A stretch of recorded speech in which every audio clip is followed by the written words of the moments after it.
ഒന്നാമത്തെ ആൻസർ എന്താണെന്ന് നമുക്ക് നോക്കാം. ഇവിടെ തന്നിരിക്കുന്നത് എന്താണ്?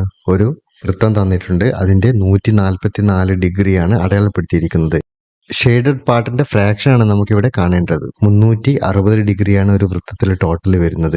ഇവിടെ എന്താണ് ചെയ്യേണ്ടത്? 144 ഡിവൈഡ് ബൈ 360 ആണ്. അപ്പോൾ മുകളിൽ താഴെയുമായി നമുക്ക് 2 കൊണ്ട് ഡിവൈഡ് ചെയ്യാം. 140നെ 2 കൊണ്ട് ഡിവൈഡ് ചെയ്താൽ 72 കിട്ടും. 360നെ 2 കൊണ്ട് ഡിവൈഡ് ചെയ്താൽ നമുക്ക് 180 കിട്ടും. 9 കൊണ്ടാണ് ഡിവൈഡ് ചെയ്യുന്നത്. 9 × 8 72 ആണ്. അപ്പൊ നമുക്കിവിടെ 8 കിട്ടും. 180ൽ 20 പ്രാവശ്യമാണ് 9 പോകുന്നത്. വീണ്ടും നമ്മൾ 2 കൊണ്ട് ഡിവൈഡ് ചെയ്യുകയാണെങ്കിൽ 4 ആണ് കിട്ടുന്നത്. താഴെ കിട്ടുന്നത് 10 ആണ്. അപ്പൊ നമുക്ക് ഇവിടെ ആദ്യത്തെ ആൻസർ ഇവിടെ കിട്ടി. എന്താണ്? 4/10. അപ്പൊ നമുക്ക് നാലാമതായിട്ട് തന്നിരിക്കുന്ന ആൻസർ ശരിയാണ്. ഇനി എന്താണ്? 4/10നെ നമുക്ക് ഒന്നുകൂടി ചെറുതാക്കി എഴുതാൻ കഴിയും. 2/5 എന്ന് എഴുതാൻ കഴിയും. അപ്പോഴെന്താണ്? ഒന്നാമത്തെ ആൻസറും ശരിയാണ്. ബി ആണ് തന്നിരിക്കുന്ന ആൻസർ. അതായത് 1ഉം 4ഉം കറക്റ്റ് ആണ്. Draw the figure is given measurement. ഇത് നിങ്ങൾക്ക് വളരെ ഈസി ആയിട്ട് വരയ്ക്കാൻ കഴിയും. ഞാനത് കൊടുക്കുന്നില്ല. ആദ്യം എന്താണ് നമ്മൾ ചെയ്യേണ്ടത്?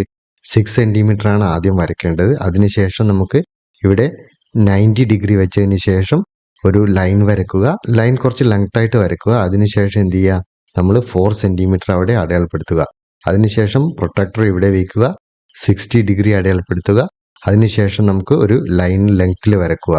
പിന്നീട് എന്താണ് ചെയ്യേണ്ടത്? സ്കെയിൽ വെച്ച് 4.5 സെന്റിമീറ്റർ അടയാളപ്പെടുത്തുക. അതിനുശേഷം ഈ മുകളിലത്തെ ഭാഗം രണ്ടും കൂട്ടി യോജിപ്പിക്കുക. അങ്ങനെയാണെങ്കിൽ നമുക്ക് ഈ ഫിഗർ വരയ്ക്കാൻ കഴിയും. What are the measures of the sides of a rectangular block given below whose volume is 48 cubic centimetre. അപ്പൊ നമുക്ക് ഇതിന്റെ ലെങ്ത്തും വിഡ്ത്തും ഹൈറ്റും ഗുണിച്ചാൽ എന്ത് കിട്ടും? വോളിയം കിട്ടും. അപ്പോൾ 1/1 ആയിട്ട് ചെയ്ത് നോക്കുക. ഞാനിവിടെ 1/1 ആയിട്ട് ചെയ്ത് നോക്കിയിട്ടുണ്ട്. അപ്പൊ നമുക്ക് 48 ക്യൂബിക് സെന്റിമീറ്റർ കിട്ടുന്നത് 6 × 4 × 2 ചെയ്തപ്പോഴാണ്. അപ്പോൾ ഇതിന്റെ ആൻസർ എന്തായിരിക്കും? ബി ആയിരിക്കും. അടുത്ത ക്വസ്റ്റ്യൻ നോക്കാം. A rectangular aquarium has the inner length 50 centimetre, breadth 40 centimetre, height 25 centimetre. അങ്ങനെയാണെങ്കിൽ അക്വേറിയത്തിന്റെ കപ്പാസിറ്റിയാണ് ചോദിച്ചിരിക്കുന്നത്. നിങ്ങൾ ഈ ആൻസർ എഴുതുമ്പോൾ എന്ത് ചെയ്യാം? Capacity is equal to length into width into height എഴുതുക. അതിനുശേഷം length is equal to 50 centimetre എഴുതുക. Breadth is equal to 40 centimetre, height is equal to 25 centimetre. അതിനുശേഷം 50 × 40 × 25 കാണുക. അപ്പോൾ എത്രയാണ് കിട്ടുന്നത്? 50,000 ക്യൂബിക് സെന്റിമീറ്റർ ആയിരിക്കും നമുക്ക് കിട്ടുന്നത്. പക്ഷെങ്കിൽ ഇവിടെ ചോദിച്ചത് എന്താണ്? എത്ര ലിറ്റർ എന്നാണ് ചോദിച്ചിരിക്കുന്നത്. അപ്പോൾ 1 litre equal to 1000 cubic centimetre ആണെന്ന് നമുക്കറിയാം. അത് എഴുതുക. അതിനുശേഷം 50,000നെ 1000 കൊണ്ട് ഡിവൈഡ് ചെയ്യുക. നമുക്ക് കിട്ടുന്നത് എത്രയായിരിക്കും? 50 ലിറ്റർ ആയിരിക്കും. അടുത്ത ക്വസ്റ്റ്യൻ എന്താണ് ചോദിക്കുന്നത്? How many litres of water are needed to fill the aquarium up to height of 20 centimetre. അതായത് അക്വേറിയത്തിന്റെ ആദ്യം എത്രയായിരുന്നു? അക്വേറിയത്തിന്റെ ഹൈറ്റ് ആദ്യം നമുക്ക് തന്നിരിക്കുന്നത് 25 സെന്റിമീറ്റർ ആയിരുന്നു. ഇപ്പോഴെത്രയാണ് കാണേണ്ടത്? 20 സെന്റിമീറ്റർ ആണ് കാണേണ്ടത്. അപ്പോൾ നമുക്ക് 50 × 40 × 20 ഈക്വൽ ടു 40,000 ക്യൂബിക് സെന്റിമീറ്റർ. അതിന് എന്ത് ചെയ്യണം? ലിറ്റർ ആയിട്ട് കാണാൻ നമുക്ക് ഡിവൈഡഡ് ബൈ 1000 കാണണം അല്ലേ? സോറി, ഇവിടെയാണ് ഡിവൈഡഡ് ബൈ 1000 കാണണം. അപ്പോൾ നമുക്ക് എത്രയാണ് കിട്ടുന്നത്? 40 ലിറ്റേഴ്സ് എന്നാണ് കിട്ടുന്നത്. ഈ ആൻസർ ചെയ്യുമ്പോഴും നിങ്ങൾ എന്ത് ചെയ്യണം? എല്ലാ സ്റ്റെപ്പുകളും എഴുതിയിട്ട് വേണം ചെയ്യാൻ. ഞാനിവിടെ ഇപ്പോൾ ആൻസർ മാത്രമാണ് പറയുന്നത്. എന്താണ് ഫസ്റ്റ് സ്റ്റേറ്റ്മെന്റ്? 1/3ന്റെ ഡിനോമിനേറ്റർ 15 വരുന്ന അനദർ ഫോം എന്തായിരിക്കും എന്നാണ് ചോദിക്കുന്നത്. അതായത് 5/15 ആണ് വരുന്നത്. ഇവിടെ റീസൺ കൊടുത്തിട്ടുണ്ട്. എന്താണ്? 1ഉം 3യും അതായത് 1/3 ആണെങ്കിൽ അതിനെ 5 കൊണ്ട് ന്യൂമറേറ്ററിനെയും ഡിനോമിനേറ്ററിനെയും മൾട്ടിപ്ലൈ ചെയ്തപ്പോഴാണ് ഈ ആൻസർ കിട്ടിയതെന്നാണ്. അങ്ങനെയാണെങ്കിൽ ഇവിടെ ഇതിൽ ഏത് സ്റ്റേറ്റ്മെന്റ് ആണ് കറക്റ്റ് എന്നാണ് നമ്മൾ എഴുതേണ്ടത്. ഇവിടെ സ്റ്റേറ്റ്മെന്റ് എന്തായിരിക്കും correct? Both the statement and reasons are correct. അതുകൊണ്ട് ഡി ആയിരിക്കും ആൻസർ. അടുത്തത് വളരെ സിമ്പിൾ ആയിട്ടുള്ള ഒരു ക്വസ്റ്റ്യൻ ആണ്. 1/3യുടെയും അതേപോലെ തന്നെ 1/5ന്റെയും ഡിനോമിനേറ്റർ സെയിം ആയിട്ടുള്ള 2 ഫോംസുകളാണ് നമ്മളോട് എഴുതാൻ പറഞ്ഞിരിക്കുന്നത്. അപ്പോൾ എന്താണ്? നമുക്ക് ഇവിടെ എഴുതി നോക്കാം. 1/3, 2/6 എത്ര വരെ എഴുതാം? അങ്ങനെ 10/30 വരെ ഞാൻ ഇവിടെ എഴുതിയിട്ടുണ്ട്. അതേപോലെ 1/5ന്റേത് 6/30 വരെ ഇവിടെ എഴുതിയിട്ടുണ്ട്. ഡിനോമിനേറ്റർ എന്ത് വരണം? നമുക്ക് സെയിം ആവണം. ഇവിടെ 5/15 വന്നു, 3/15 വന്നു. അപ്പോഴെന്ത് ആയി? ഇവിടെ ഡിനോമിനേറ്റർ രണ്ടിന്റെയും 15 കിട്ടി. അതേപോലെ തന്നെ ഇവിടെ എന്താണ് വരുന്നത്? 10/30 വന്നു, ഇവിടെ 6/30 വന്നു. അപ്പോൾ അതിന്റെയും ഡിനോമിനേറ്റർ സെയിം ആയിട്ട് കിട്ടി. നമ്മളോട് എന്താണ് പറഞ്ഞിരിക്കുന്നത്? ഡിനോമിനേറ്റർ സെയിം ആയിട്ടുള്ള 2 ഫോംസ് ആണ് എഴുതാൻ പറഞ്ഞിരിക്കുന്നത്. അടുത്ത ക്വസ്റ്റ്യൻ വളരെ സിമ്പിൾ ആയിട്ടാണ് വരുന്നത്. എന്താണ്? 52 കിലോഗ്രാം റൈസ് എന്താണ് നമുക്ക് ചെയ്യേണ്ടത്? 8 പാക്കറ്റുകളായിട്ട് നിറയ്ക്കണം. അങ്ങനെയാണെങ്കിൽ ഈച്ച് പാക്കറ്റ്, അതായത് ഓരോ പാക്കറ്റിലും എത്ര കിലോ റൈസ് ഉണ്ടാവുമെന്നാണ് നമുക്ക് അറിയേണ്ടത്. ഇവിടെ എന്ത് ചെയ്യാം? 52നെ 8 കൊണ്ട് ഡിവൈഡ് ചെയ്യാം. 2 × 26 52 ആണ്. അപ്പൊ നമുക്ക് എന്ത് ചെയ്യാം? 26 എന്ന് എഴുതാം. 8നെ ഡിവൈഡ് ചെയ്ത് കഴിഞ്ഞാൽ 4 കിട്ടും. വീണ്ടും 26നെ 2 കൊണ്ട് ഡിവൈഡ് ചെയ്താൽ 13 കിട്ടുന്നത്. ഇവിടെ നമുക്ക് 13 ഇൻറ്റു 2 26 കിട്ടുന്നത്. പിന്നെന്താണ് 4നെ എന്ത് വെട്ടിയാൽ എന്ത് കിട്ടും? 2 കിട്ടും. അപ്പൊ നമുക്ക് ഇവിടെ വരുന്നത് 13/2 ആണ്. 13/2നെ നമുക്ക് എങ്ങനെ എഴുതാം? 13നെ 2 കൊണ്ട് ഹരിക്കാം. 6 ഇൻറ്റു 2 12 ശിഷ്ടം എത്രയാണ് വരുന്നത്? 1. അതിനെ നമുക്ക് എങ്ങനെ എഴുതാം? 6 1/2 കിലോഗ്രാം എന്ന് എഴുതാം. അടുത്തത് എന്താണ്? ഇവിടെ 2 കോളങ്ങൾ തന്നിട്ടുണ്ട്. ഇത് ഏത് കോളവുമായിട്ടാണ് മാച്ച് ആവുന്നത് എന്നാണ് നമുക്ക് അറിയേണ്ടത്. ഇവിടെ എന്താണ്? 5/6ന്റെ മറ്റൊരു ഫോമാണ് എന്തെന്ന്? 10/12. അതായത് ഇതിനെ 2 കൊണ്ട് മുകളിലും താഴെയും ഗുണിക്കുമ്പോഴാണ് 10/12 കിട്ടുന്നത്. അങ്ങനെ നമ്മൾ മാച്ച് ചെയ്ത് നോക്കുകയാണെങ്കിൽ എ എന്തിനോടാണ് മാച്ച് ആവുന്നത്? 3നോടാണ് മാച്ച് ആവുന്നത്.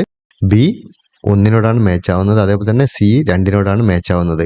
അപ്പോൾ ഇതിൽ ഏത് ആൻസർ ആണ് കറക്റ്റ് എന്നാണ് നമ്മളോട് ചോദിക്കുന്നത്. അപ്പൊ നമുക്ക് ബി ആൻസർ ആയിട്ട് എഴുതാൻ കഴിയും.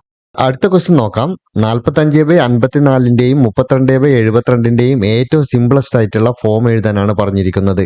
45/54ന് നമുക്ക് എങ്ങനെ ഒറ്റയടിക്ക് ചെയ്യാൻ കഴിയും? എന്താണ്? 9 ഇൻറ്റു 5 45 ആണ്. 9 ഇൻറ്റു 6 54 അപ്പോൾ നമുക്ക് എന്ത് ചെയ്യാം? 45നെ വെട്ടിയിട്ട് 5 എഴുതാം. അതേപോലെ തന്നെ 54നെ വെട്ടിയിട്ട് 6 എഴുതാം. ആൻസർ കിട്ടുന്നത് എന്തായിരിക്കും? 5/6 എന്നാണ്. അടുത്ത വരുന്നത് എന്താണ്? 32/72 ആണ്. അതിനെയും അതേപോലെ തന്നെ ചെയ്യാൻ കഴിയും. എന്താണ്? 8 ഇൻറ്റു 4 32 ആണ്. 8 ഇൻറ്റു 9 72 ആണ്. അപ്പൊ നമുക്ക് എന്ത് ചെയ്യാം? 32നെ വെട്ടിയിട്ട് 4ഉം 72ന് വെട്ടിയിട്ട് 9ഉം എഴുതാം. ആൻസർ കിട്ടുന്നത് എന്തായിരിക്കും? 4/9 എന്നായിരിക്കും. ക്വസ്റ്റ്യൻ നമ്പർ 3ലെ അവസാനത്തെ ക്വസ്റ്റ്യൻ ആണ്. ഇവിടെ തന്നിരിക്കുന്നത് എന്താണ്? 20 ലിറ്റർ ഓഫ് കോക്കനട്ട് ഓയിൽ ആണ്. അതെന്ത് ചെയ്യണം? നമുക്ക് 6 ബോട്ടിലുകളിലേക്ക് നിറയ്ക്കണം. അങ്ങനെയാണെങ്കിൽ ഒരു ബോട്ടിൽ എത്ര ലിറ്റർ വെളിച്ചെണ്ണ ഉണ്ടായിരിക്കും എന്നാണ് നമുക്ക് അറിയേണ്ടത്. ഇവിടെ എന്താണ് ചെയ്യുക? 20 / 6 ആണ് ചെയ്യേണ്ടത്. 20നെ എന്ത് ചെയ്യാം? 2 കൊണ്ട് ഡിവൈഡ് ചെയ്താൽ 10 കിട്ടും. 6നെ 2 കൊണ്ട് ഡിവൈഡ് ചെയ്താൽ 3 കിട്ടും. 10നെ 3 കൊണ്ട് ഇവിടെ ഹരിച്ചു നോക്കാം. അങ്ങനെയാണെങ്കിൽ 3 ഇൻറ്റു 3 9 ആണ്. ബാക്കി 1 വരും. അപ്പൊ ഇതിനെ നമുക്ക് എങ്ങനെ മാറ്റി എഴുതാൻ കഴിയും? 3 1/3 ലിറ്റർ എന്ന് മാറ്റി എഴുതാൻ കഴിയും. ഇവിടെ തന്നിരിക്കുന്ന എന്താണ്? ഒരു വെസൽ, അതായത് അതിന് 80 സെന്റിമീറ്റർ ആണ് എന്തുള്ളത്? നീളമുള്ളത്. വീതിയുള്ളത് 20 സെന്റിമീറ്റർ ആണ്. ഹൈറ്റ് ഉള്ളത് 25 സെന്റിമീറ്റർ ആണ്. അത് നമുക്ക് വളരെ ഈസി ആയിട്ട് ചെയ്യാൻ കഴിയും. 80 ഇൻറ്റു 20 ഇൻറ്റു 25 നമുക്ക് കിട്ടുന്നത് 40,000 ക്യൂബിക് സെന്റിമീറ്റർ ആണ്. പിന്നെ അടുത്തത് ചോദിച്ചിരിക്കുന്നത് എന്താണ്? ക്യൂബിന്റെ ഒരു വശം 20 സെന്റിമീറ്റർ ആണെങ്കിൽ വോളിയം എന്നാണ് നമുക്ക് കാണേണ്ടത്. 20 ഇൻറ്റു 20 ആണ് ചെയ്യേണ്ടത്. നമുക്കത് 8000 ക്യൂബിക് സെന്റിമീറ്റർ എന്ന് കിട്ടും. അടുത്ത ക്വസ്റ്റ്യൻ നോക്കാം. ഈ ഒരു ക്യൂബ് നമ്മൾ ഈ വെസലിലേക്ക് ഇറക്കി വെക്കുകയാണെങ്കിൽ ഉയരുന്ന വെള്ളത്തിന്റെ ഹൈറ്റ് എത്രയാണെന്ന് നമുക്ക് അറിയേണ്ടത്. അപ്പൊ നമുക്ക് ഇവിടെ ഹൈറ്റ് അറിയില്ല. അപ്പൊ നമുക്ക് എന്ത് ചെയ്യാം? ഈ വെസലിലാണ് നമ്മൾ ക്യൂബ് ഇറക്കി വെക്കുന്നത്. അപ്പോൾ അതിന്റെ നീളം എപ്പോഴും 80 സെന്റിമീറ്റർ തന്നെയായിരിക്കും. വീതി 20 സെന്റിമീറ്റർ ആയിരിക്കും. പക്ഷെ ഇത് ഇറക്കി വെച്ചപ്പോഴുണ്ടായിരിക്കുന്ന വെള്ളത്തിന്റെ ഹൈറ്റ് നമുക്കറിയില്ല. അപ്പൊ അവിടെ എന്ത് ചെയ്യണം? 80 ഇൻറ്റു 20 ഇൻറ്റു ഹൈറ്റ് അറിയില്ല. ഈക്വൽ ടു എത്രയാണ് കിട്ടുന്നത്? നമുക്കറിയാം 8000 ക്യൂബിക് സെന്റിമീറ്റർ ആണ്. അപ്പൊ ഹൈറ്റ് കാണണമെങ്കിൽ നമുക്ക് 8000 ക്യൂബിക് സെന്റിമീറ്ററിനെ 80 ഇൻറ്റു 20 കൊണ്ട് എന്ത് ചെയ്താൽ മതി? ഡിവൈഡ് ചെയ്താൽ മതി. അങ്ങനെയാണെങ്കിൽ നമുക്ക് ആൻസർ കിട്ടുന്നത് 5 സെന്റിമീറ്റർ എന്നായിരിക്കും. താഴെ തന്നിരിക്കുന്ന ക്വസ്റ്റ്യൻ നമ്മൾക്ക് ചെയ്തു നോക്കണം. അതായത് 1 2 3 4 ക്വസ്റ്റ്യൻസ് ഉണ്ട്. അത് ചെയ്തു നോക്കുക. അതിൽ ഏതാണ് ശരി എന്നാണ് നമുക്ക് ചോദിക്കുന്നത്. അതിനുശേഷം ഇവിടെ ഏതാണ് കറക്റ്റ് എന്ന് എഴുതണം. ഒന്നാമത്തത് ചോദിച്ചിരിക്കുന്നത് എന്താണെന്ന് വെച്ചാൽ, ഈ റെക്ടാങ്കുലർ വെസലിന്റെ ലെങ്ത് ഡബിൾ ആവുകയാണെങ്കിൽ എന്താണ്? നമുക്കറിയാം ലെങ്ത് എത്രയാണ്? 80 സെന്റിമീറ്റർ ആണ്. അത് ഡബിൾ ആവുക എന്ന് പറഞ്ഞു കഴിഞ്ഞാൽ 160 സെന്റിമീറ്റർ ആയിരിക്കും. അങ്ങനെ 160 സെന്റിമീറ്റർ ആണെങ്കിൽ എന്ത് ചെയ്യണം? അതിന്റെ വോളിയം കാണാം നമുക്ക്. 160 ഇൻറ്റു 20 തന്നെയാണ് അതിന്റെ വിഡ്ത്ത്. അതേപോലെ തന്നെ 25 ആണ് ഹൈറ്റ്. അത് കൂടുന്നില്ല. അപ്പൊ നമ്മൾ അതിന്റെ വോളിയം കാണുമ്പോൾ കിട്ടുന്നത് 80,000 ക്യൂബിക് സെന്റിമീറ്റർ ആണ്.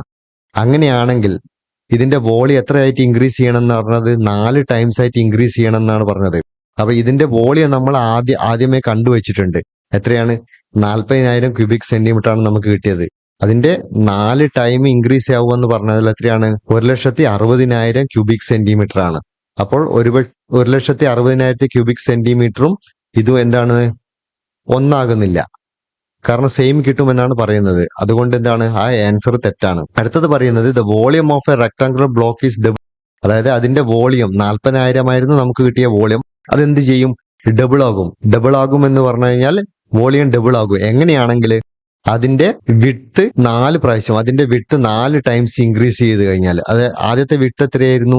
20 സെന്റിമീറ്റർ ആയിരുന്നു അല്ലെ? അത് 4 മടങ്ങ് ഇൻക്രീസ് ആകുക എന്ന് പറഞ്ഞാൽ എത്രയാണ്? 80 സെന്റിമീറ്റർ ആണ്. അപ്പൊ നമുക്ക് 80 സെന്റിമീറ്റർ വെച്ചിട്ട് നോക്കാം. അതായത് ലെങ്ത് എത്രയാണ്? 80 സെന്റിമീറ്റർ ആണ്. വിഡ്ത്ത് ഇപ്പൊ 4 മടങ്ങായിട്ട് കൂടി, അതുകൊണ്ട് 80 സെന്റിമീറ്റർ കിട്ടി. ഉയരം എത്രയാണ്? 25 സെന്റിമീറ്റർ തന്നെയാണ്. അപ്പൊ അതിന്റെ ആൻസർ കണ്ടു നോക്കുമ്പോൾ നമുക്ക് കിട്ടുന്നത് 1,60,000 ക്യൂബിക് സെന്റിമീറ്റർ ആണ്. അപ്പൊ നമുക്ക് ആദ്യം കിട്ടിയ വോളിയം എത്രയാണ്?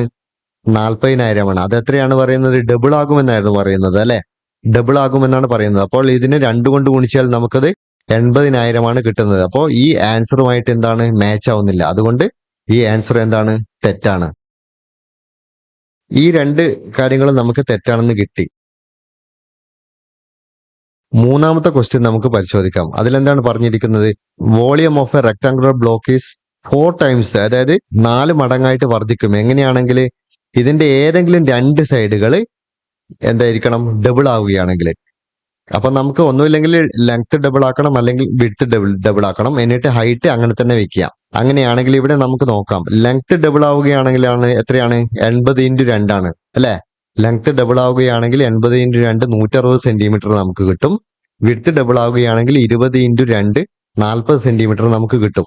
അപ്പൊ നമുക്ക് എന്ത് നോക്കാം? 160 × 40 × 25 എത്രയാണ് കിട്ടുന്നത്? 1,60,000 ആണ് നമുക്ക് കിട്ടുന്നത്. 1,60,000 ആണ് കിട്ടുന്നത്. അങ്ങനെയാണെങ്കിൽ വോളിയം എന്താണ് പറഞ്ഞത്? 4 മടങ്ങാവുമെന്നാണ് പറഞ്ഞിരിക്കുന്നത്. വോളിയം നമുക്ക് ആദ്യമേ അറിയാം എത്രയാണ്? 40,000 ആണ് കിട്ടിയത്.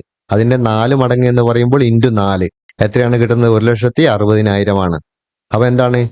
ഇത് രണ്ടും ഈക്വൽ ആയിട്ടാണ് നമുക്ക് കിട്ടിയത് അല്ലെ? ഈക്വൽ ആണ്. അപ്പോൾ ഈ മൂന്നാമത്തെ ക്വസ്റ്റ്യൻ എന്താണ്? റൈറ്റ് ആണ്.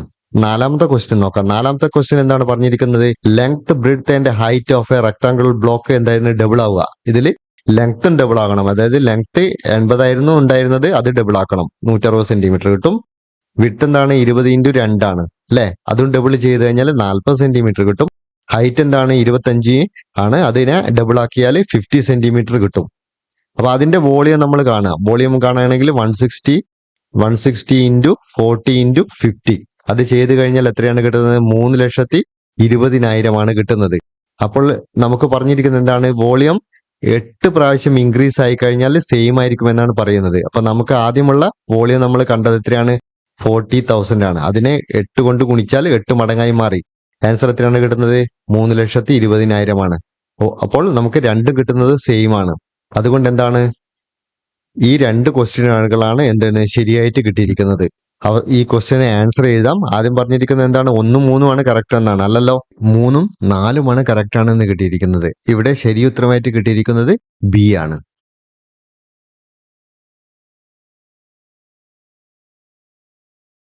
ഇനി നമുക്ക് അടുത്ത ക്വസ്റ്റ്യൻ നോക്കാം. ഇവിടെ തന്നിരിക്കുന്ന ചിത്രത്തിൽ 3ൽ 1 ഭാഗമാണ് കളർ ചെയ്തിരിക്കുന്നത്. ഇവിടെ എത്രയാണ്? 5ൽ 5 ഭാഗമാണ് കളർ ചെയ്തിരിക്കുന്നത്.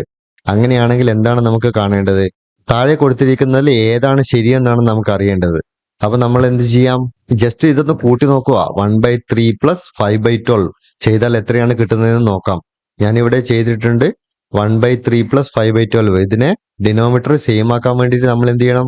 4 കൊണ്ട് മുകളിലും താഴെയും ഗുണിക്കണം. അങ്ങനെയാണെങ്കിൽ 4 + 5 / 12 ആണ് കിട്ടുന്നത്. 9/12 എന്ന ആൻസർ കിട്ടും. അതിൽ ഏതാണ് ശരി? ബി ആണ് ശരി. ഓക്കെ, അത് വളരെ സിമ്പിൾ ആയിട്ടുള്ള ഒരു ക്വസ്റ്റ്യൻ ആയിരുന്നു. അതിൽ തന്നെയുള്ള ക്വസ്റ്റ്യൻ സി നമുക്ക് നോക്കാം. ഇതിലെന്താണ് പറഞ്ഞിരിക്കുന്നത്? 2 ബോട്ടിലുകളുണ്ട്. ആദ്യത്തെ ബോട്ടിൽ എത്രയാണ്? 3.5 ലിറ്റർ മിൽക്ക് ഉണ്ട്. രണ്ടാമത്തെ എത്രയുണ്ട്? 2.25 ലിറ്റർ മിൽക്ക് ഉണ്ട്. അതെന്താണ് ചെയ്യുന്നത്? ഒരു ബോട്ടിലേക്ക് ഒഴിക്കുകയാണ്. ബോട്ടിലിന്റെ കപ്പാസിറ്റി എന്ന് പറയുന്നത് 4.1/2 ലിറ്റർ ആണ്. അങ്ങനെയാണെങ്കിൽ എത്ര ലിറ്റർ ബാക്കി വരുമെന്നാണ് ചോദിക്കുന്നത്. അപ്പൊ നമുക്ക് എന്ത് ചെയ്യാം? ആദ്യം ഫസ്റ്റിലത്തെ ബോട്ടിൽ എന്ത് ചെയ്യാം? ഇതിലേക്ക് ഒഴിക്കാം. അങ്ങനെയാണെങ്കിൽ 4.5 ലിറ്ററിലേക്ക് 3.5 ലിറ്റർ ഒഴിച്ചു കഴിഞ്ഞാൽ എത്ര കിട്ടുമെന്നാണ് ചോദിക്കുക. അത് നമുക്ക് മനക്കണക്കായിട്ട് ചെയ്യാം അല്ലെ? 4.5 ലിറ്ററിലേക്ക് 3.5 ലിറ്റർ ഒഴിച്ചാൽ ബാക്കി വരുന്നത് 1 ലിറ്റർ ആണ്. അത് ഞാനിവിടെ ചെയ്തിട്ടുണ്ട്. 4.1/2 - 3.1/2. ബോട്ടിലിന്റെ കപ്പാസിറ്റിയിൽ നിന്ന് മിൽക്ക് മൈനസ് ചെയ്ത് കഴിഞ്ഞാൽ എത്ര ലിറ്റർ കൂടെ ഒഴിക്കണമെന്ന് മനസ്സിലാക്കാൻ കഴിയും. അത് മൈനസ് ചെയ്താൽ കിട്ടുന്നത് എത്രയാണ്? 1 ലിറ്റർ ആണ് കിട്ടുന്നത്. ഇനി എന്താണ്? 1 ലിറ്റർ ആണ് ഉള്ളത്. അപ്പൊ നമ്മളെ കയ്യിൽ എത്ര കണ്ട്? ഒരു ബോട്ടിലിലെ ഇത് കൂടെ അതിലേക്ക് ഒഴിക്കണ്ടേ? 2.25 ലിറ്ററുള്ള ഒരു ബോട്ടിൽ നമ്മളെ കയ്യിലുണ്ട്. അപ്പോൾ നമ്മൾ എന്ത് ചെയ്യണം? 2.25 ലിറ്ററിൽ നിന്ന് എന്ത് ചെയ്യണം? 1 മൈനസ് ചെയ്യണം. അപ്പൊ നമുക്ക് ബാക്കിയുള്ളത് കിട്ടും. 2/3/4 - 1 ചെയ്ത് കഴിഞ്ഞാൽ നമുക്ക് കിട്ടുന്നത് എന്താണ്? 7/4 ആണ്. 7/4 നമ്മൾ മിശ്രഭിന്നമാക്കി എഴുതി കഴിഞ്ഞാൽ എന്താണ് കിട്ടുന്നത്? 1/3/4 എന്നാണ് കിട്ടുന്നത്. ചെയ്ത വഴികൾ നിങ്ങൾക്ക് നോക്കാം.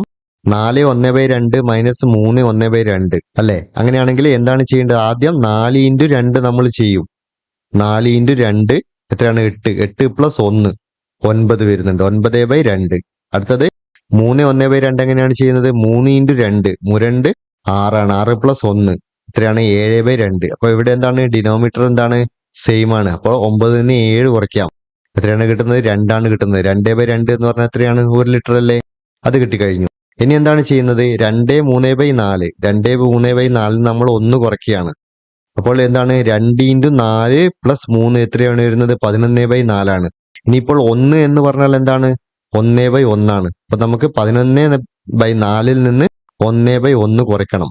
11/4 നിന്ന് 1/1 കുറയ്ക്കാൻ എന്ത് ചെയ്യണം? ഇവിടെ നമ്മൾ ഡിനോമിനേറ്റർ സെയിം ആക്കണം. അപ്പോൾ ഇവിടെ മുകളിലും താഴെയുമായിട്ട് എന്ത് ചെയ്യണം? 4 കൊണ്ട് നമ്മൾ ഗുണിക്കണം. അങ്ങനെയാണെങ്കിൽ 4/4 എന്ന് കിട്ടും. അപ്പോൾ എന്താണ്? 11 നിന്ന് 4 കുറച്ചാൽ 7/4 ആണ് കിട്ടുന്നത്. 7/4 നമുക്ക് എന്താക്കി എഴുതാൻ കഴിയും? 4 പ്ലസ് 3/4 എന്നൊക്കെ എഴുതാൻ കഴിയില്ലേ? അങ്ങനെയാണെങ്കിൽ എന്ത് ചെയ്യും? 4 പ്ലസ് 3/4 എന്ത് എഴുതാം? 4/4 പ്ലസ് 3/4 എന്ന് എഴുതാൻ കഴിയും. അപ്പൊ 4/4 എന്ന് പറയുന്നത് എന്താണ്? മുകളിലും താഴെയുമായിട്ട് 4 വെട്ടിക്കഴിഞ്ഞാൽ 1 ആണ് കിട്ടുന്നത്. അപ്പോൾ 1 പ്ലസ് 3/4 എന്ന് കിട്ടും. അതെന്താണ്? 1/3/4 ആണ്. 1/3/4 ലിറ്റർ ആണ് ബാക്കി വരുന്നത്. 5 ബി എന്താണ് തന്നിരിക്കുന്നത്? ഫ്രാക്ഷനുകൾ തന്നിട്ടുണ്ട്. അതെന്താണ്? തമ്മിൽ കൂട്ടിക്കഴിഞ്ഞാൽ ഈക്വൽ ടു 1 കിട്ടാൻ പാടില്ല. അതാണ് നമ്മൾ കണ്ടുപിടിക്കേണ്ടത്. ഇതിൽ തന്നിരിക്കുന്ന ഫ്രാക്ഷനുകൾ എല്ലാം തമ്മിൽ കൂട്ടി നോക്കുക. ആൻസർ കിട്ടുന്നത് ഡി ആയിരിക്കും. അതിന്റെ വഴി ഞാൻ ഇവിടെ ചെയ്തു വെച്ചിട്ടുണ്ട്. എല്ലാ കുട്ടികളും സ്വന്തമായിട്ട് ചെയ്തു നോക്കുക. ഒരു പശുവിൽ നിന്ന് ലഭിക്കുന്ന പാലിനെ കുറിച്ചാണ് അടുത്ത കണക്ക്. ഒരു ദിവസം 6/1/2 ലിറ്റർ രാവിലെയും 5/3/4 ലിറ്റർ ഈവനിങ്ങിലും ലഭിക്കുന്നുണ്ട്. 1/2 ലിറ്റർ നമ്മൾ സൊസൈറ്റിയിൽ കൊടുക്കുന്നുണ്ട്. അങ്ങനെ കൊടുത്തു കഴിഞ്ഞാൽ ബാക്കി എത്രയാണ് കിട്ടുന്നത് നമുക്ക് അറിയേണ്ടത്. അപ്പൊ എന്ത് ചെയ്യണം? നമ്മൾ മൊത്തം എത്ര പാല് കിട്ടുന്നുണ്ട് എന്ന് അറിയണം. അതിനുവേണ്ടി എന്താണ്? 6/1/2 പ്ലസ് 5/3/4 ചെയ്യണം. നമുക്കിവിടെ ചെയ്ത് നോക്കാം. 6/1/2 പ്ലസ് 5/3/4 6 ഇൻറ്റു 2 പ്ലസ് 1 എത്രയാണ്? 12 പ്ലസ് 1 13/2 എന്ന് കിട്ടും. ഇവിടെ 5/3/4 എന്താണ്? 5 ഇൻറ്റു 4 20 20 പ്ലസ് 3 23/4 എന്ന് കിട്ടും. ഇവിടെ ഡിനോമിനേറ്റർ വരുന്നത് ഡിഫറെന്റ് ആണ്. 2ഉം 4ഉം ആണ് അല്ലേ? അപ്പം ഡിനോമിനേറ്റർ സെയിം ആക്കാൻ 13നെ 2 കൊണ്ട് ഗുണിക്കണം. അതേപോലെ തന്നെ താഴെയും 2 കൊണ്ട് ഗുണിക്കണം. 13 ഇൻറ്റു 2 ഡിവൈഡ് ബൈ 4 എന്ന് എഴുതാം. ഇവിടെ 23/4. അപ്പൊ ടോട്ടൽ എത്രയാണ് കിട്ടുന്നത്? 13 ഇൻറ്റു 2 എന്ന് പറഞ്ഞാൽ 26 ആണ്. 26 പ്ലസ് 23/4 49/4 എന്ന് കിട്ടും. അതിൽ നിന്ന് എന്താണ്? 10/1/2 ലിറ്റർ ആണ് നമ്മൾ കൊടുക്കുന്നത്. അതെന്ത് ചെയ്യണം? മൈനസ് ചെയ്യണം. അപ്പോൾ 49/4 മൈനസ് 10/1/2 ചെയ്യണം. 49/4 അങ്ങനെ തന്നെ എഴുതാം. മൈനസ് 10/1/2 എങ്ങനെ എഴുതാം? 10 ഇൻറ്റു 2 പ്ലസ് 1 എത്രയാണ്? 21/2 എന്ന് കിട്ടും. അപ്പോൾ ഇവിടെ എന്താ? ഡിനോമിനേറ്റർ എന്താണ്? സെയിം അല്ല. അതുകൊണ്ട് എന്താണ്? മുകളിൽ താഴെയുമായി 2 കൊണ്ട് ഗുണിക്കണം. അപ്പോൾ 21 ഇൻറ്റു 2 ഡിവൈഡഡ് ബൈ 2 ഇൻറ്റു 2 ചെയ്യാം. എത്രയാണ് വരുന്നത്? ഇവിടെ വരുന്നത് 49/4 നമുക്ക് അതേപോലെ തന്നെ എടുത്ത് എഴുതാം. ഇവിടെ 21 ഇൻറ്റു 2 വരുന്നത് 42 ആണ്. Divided by 4. അപ്പോൾ 49 നിന്ന് 42 മൈനസ് ചെയ്ത് കഴിഞ്ഞാൽ 7/4 എന്ന് കിട്ടും. 7/4 നമുക്ക് എന്ത് എഴുതാം? 4 പ്ലസ് 3 ഡിവൈഡഡ് ബൈ 4 എന്ന് എഴുതാം. ഒരു സ്റ്റെപ്പ് കൂടെ ഇവിടെ എഴുതാം. 4/4 പ്ലസ് 3/4 ഇത് രണ്ടും വെട്ടിക്കഴിഞ്ഞാൽ 1 ആണ് വരുന്നത്. നമുക്ക് എന്ത് ആൻസർ കിട്ടും? 1/3/4 ലിറ്റർ എന്ന് കിട്ടും. പിന്നീട് വരുന്നത് ഇതേപോലെയുള്ള ഒരു ചിത്രം വരക്കാണ്. അത് നമുക്ക് എന്ത് ചെയ്യാം? ലാസ്റ്റ് ചെയ്യാം. അടുത്ത ക്വസ്റ്റ്യൻ നോക്കാം. അടുത്ത ക്വസ്റ്റ്യൻ തന്നിരിക്കുന്ന ഇതാണ്. ഒരു വൃത്തം തന്നിട്ടുണ്ട്. അതിന്റെ ഒരു പാർട്ട് നമുക്ക് ഇവിടെ എന്ത് ചെയ്തിട്ടുണ്ട്? ഷെയ്ഡ് ചെയ്തിട്ടുണ്ട്. അങ്ങനെയാണെങ്കിൽ ആ ഷെയ്ഡ് ചെയ്ത ഭാഗം കണ്ടുപിടിക്കാൻ ഇവിടെ തന്നിരിക്കുന്ന ഉത്തരങ്ങളിൽ ഏതായിരിക്കും നമ്മൾ ഉപയോഗിക്കുക? അപ്പൊ ഇതെന്താണ്? ഒരു വൃത്തത്തിൽ എത്രയാണ്? 6 ഭാഗമാണ്. ഫുൾ വൃത്തം എന്ന് പറഞ്ഞാൽ എത്രയാണ്? 360 ഡിഗ്രിയാണ് അല്ലെ? അപ്പോൾ 360നെ 6 കൊണ്ട് ഡിവൈഡ് ചെയ്ത് കഴിഞ്ഞാൽ എന്ത് കിട്ടും? നമുക്ക് 60 ഡിഗ്രി. അങ്ങനെയാണ് ചെയ്യേണ്ടത്. അപ്പോൾ ഇവിടെ ആൻസർ വരുന്നത് എന്തായിരിക്കും? 360 ഹരിക്കണം 6 ആയിരിക്കും എന്ത് കിട്ടുക? ശരിയായിട്ടുള്ള ആൻസർ കിട്ടുക. ബി ശരിയാണെന്ന് ടിക്ക് ചെയ്ത് കൊടുക്കാം.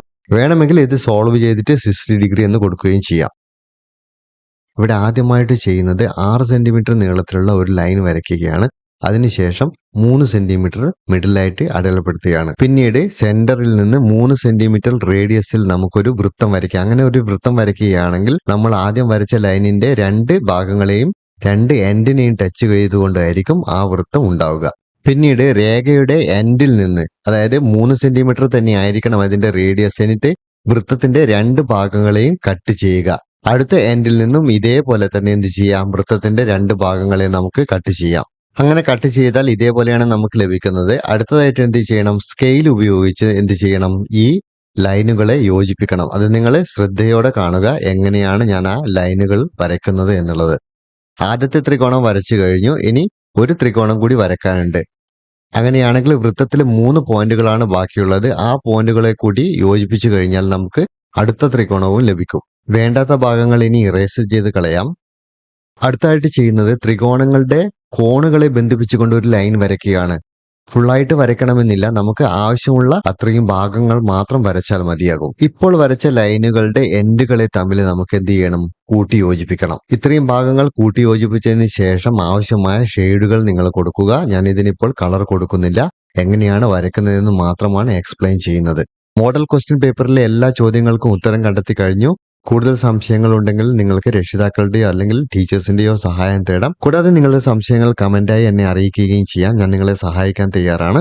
വീഡിയോ സബ്സ്ക്രൈബ് ചെയ്യാത്തവരുണ്ടെങ്കിൽ ഇപ്പോൾ തന്നെ സബ്സ്ക്രൈബ് ചെയ്തോളൂ. മറ്റൊരു വീഡിയോ ആയിട്ട് വീണ്ടും കാണാം. ബൈ.